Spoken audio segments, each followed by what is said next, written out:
السلام عليكم ورحمة الله وبركاته. أخي أختي، هل تريدون أن تعيشوا 2000 سنة صيام وقيام؟ بل 5000 سنة صيام وقيام؟ بل 10,000 سنة صيام وقيام؟ فاسمعوا لهذا الحديث وهو خاص بيوم الجمعة.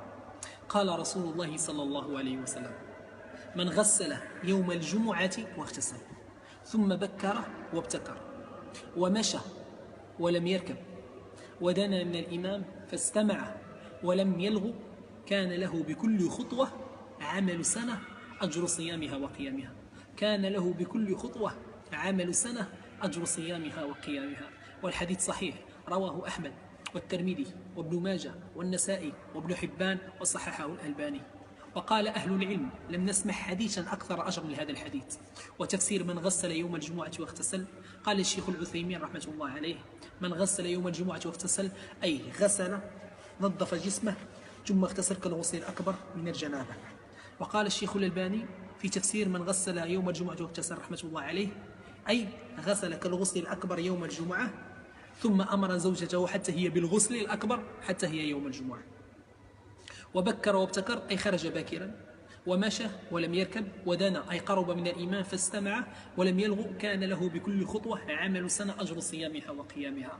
فتخيل يا عبد الله، لو طبقت هذا الحديث وذهبت 2000 خطوة أم 5000 خطوة، ف5000 سنة صيام وقيام ستكتب في ميزان حسناتك يوم القيامة.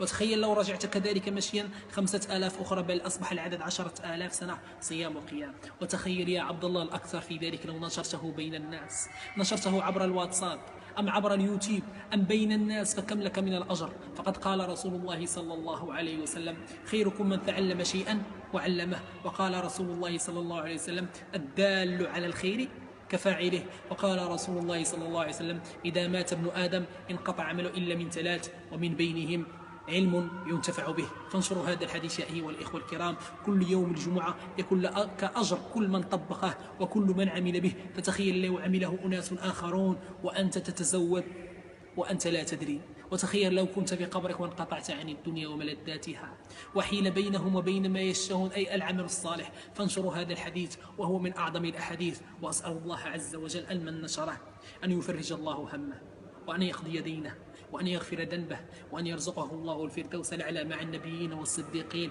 وحسن أولئك رفيقه. وبهذا الحديث يكون كذلك في ميزان حسنات والدك إذا نشرته، فالولد من حسنة أبيه. فتزودوا يا أيها الإخوة الكرام، وخير الزاد التقوى، ولا تفرطوا في هذا الحديث واعملوا به. وأسأل الله لنا ولكم العفو والعافية. والسلام عليكم ورحمة الله وبركاته.